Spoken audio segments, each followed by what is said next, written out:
قبل ما اقفل درج المشرحة، الجثة فتحت عينيها وقالت لي باسمي: يا دكتور كريم، هتسيب القاتل الحقيقي يمشي؟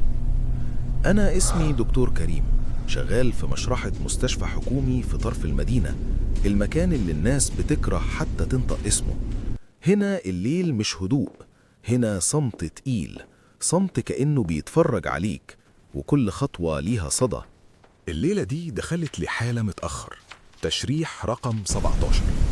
جثة بنت في آخر العشرينات، اسمها في الورق رنا فؤاد. القضية عاملة ضجة والشرطة ماسكة واحد اسمه ممدوح بيقولوا عليه خطيبها. الناس كلها قررت إنه مجرم قبل أي دليل. أنا قلت لنفسي أنا ماليش غير الحقيقة، اللي هكتبه هو اللي هيفضل. دخلت أوضة التشريح ولبست الجوانتي وفتحت الدرج المعدني. رنا كانت هادية زيادة عن اللزوم، وشها شاحب، شعرها مبعتر، وفي رقبتها علامة خفيفة مش واضحة قوي، بس تكفي تقول إن في حد مسكها بعنف. وأنا بجهز الأدوات قلت لوحدي: يا رب استر، خلينا نكتب الحقيقة ونخلص.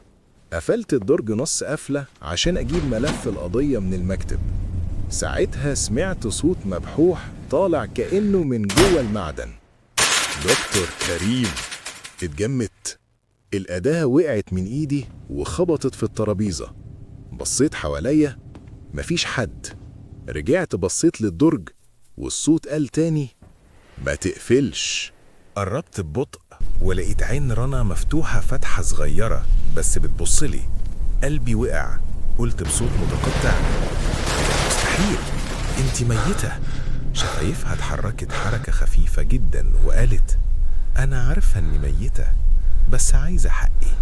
اتسندت على الترابيزة عشان ما أقعش وقلت: إزاي بتتكلمي؟ قالت: مش مهم إزاي، المهم ما تكتبش اللي هم عايزينه. قلت: هم مين؟ قالت بسرعة كأن الوقت بيجري: اللي ماسكينه عشان بريء، القاتل الحقيقي لابس وش محترم وداخل المستشفى أكتر منك. كلمة داخل المستشفى خبطتني، يعني اللي عملها قريب، ممكن يعدي من قدامي كل يوم. قلت: قوليلي مين، اسم، أي حاجة. قالت: مش هشوفه تاني، بس هقولك اللي شفته.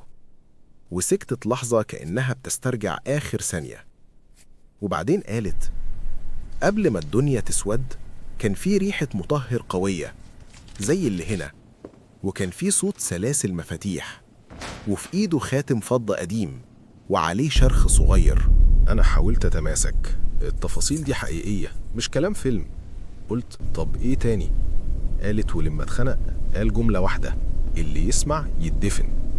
الجملة دي أنا سمعتها قبل كده في المستشفى، مش من مجرم، من حد بيهزر، حد بيقولها وهو بيضحك.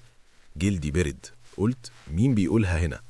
رنا همست: دور على اللي بيضحك وهو ساكت، اللي عينه ما بترتعش. وبعدين قالت: تحت ضوافري هتلاقي دليل. الجملة دي رجعتني للدنيا. دليل يعني شغل. قربت من ايديها وبدأت افحص تحت الضوافر.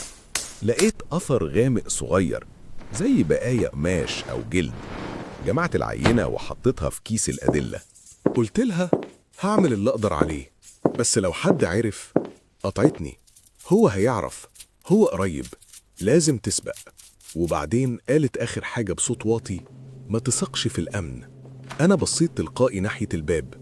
حارس أمن المستشفى اسمه شوقي، راجل هادي وبيبتسم كتير، وفعلا كان بيرمي نفس الجملة في الهزار: اللي يسمع يدفن. قبل ما ألحق أفكر الباب اتفتح سنة، صوت مفاتيح وصوت شوقي من بره: دكتور كريم، كله تمام؟ سحبت الدرج بسرعة شوية وخفيت وش رنا ورديت: تمام، براجع الورق. شوقي دخل خطوة ووقف عند الضوء وقع على ايده، على صباعه خاتم فضة قديم وعليه شرخ صغير. أنا حسيت إن الأوضة ضاقت. شوقي ابتسم وقال: ما تتعبش نفسك، القضية خلصانة، اللي بره مستني تقريرك. قلت: تقرير إيه؟ أنا لسه. قاطعني وهو بيقرب: الدنيا بتمشي كده يا دكتور، ما تكبرش الموضوع. أنا حطيت إيدي جنب كيس الأدلة وقلت: بس الهدوء، هو أنت كنت فين امبارح؟ ابتسامته فضلت: بس عينه اتغيرت. قال ليه؟ هتحقق معايا. وبص للدرج كأنه بيسمع وقال هو في حاجة جوه بتقول تعمل ايه؟ هو عارف. We have a situation. What is it? Cardiac arrest. I need your help. Vitals? Crashing. Let's go. This This is an emergency. Call the police. No, right now. It's critical. I'm serious. Do it. غريزتي قالت لي لو فضلت هنا هتكون نهايتي. خدت كيس العينة بسرعة ودفنته في جيب المعطف وقلت ثانية هجيب الملف من المكتب. واتحركت ناحية الباب. شوقي No, مد that can't be ايده right. كأنه هيمسكني. Look at the screen. وفي It's اللحظة wrong. دي This is اتسمع impossible. خبط خفيف من جوه درج 17. شوقي واقف وابتسامته وقعت لأول مرة.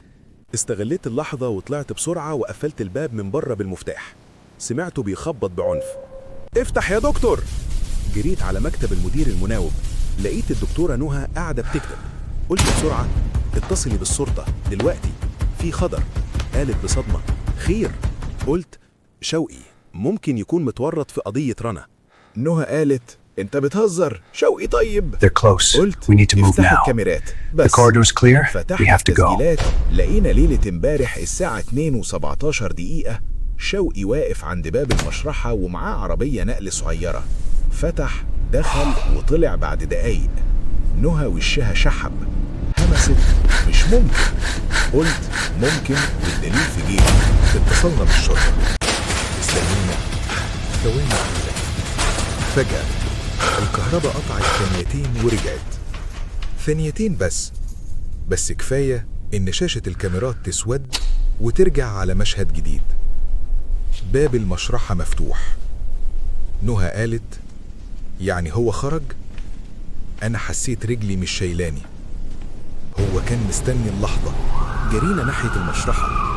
لقينا الأدوات مرمية وفي أثر سحب على الأرض كأن حد جر حاجة تقيلة. الدرج رقم 17 مفتوح ورنا اختفت. على الأرض كان في نقط مية نقطة ورا نقطة كأنها طريق مرسوم. اتبعتهم لحد باب خلفي للمستشفى والساحة كانت شبه فاضية والضلمة لسه ماسكة في الهواء.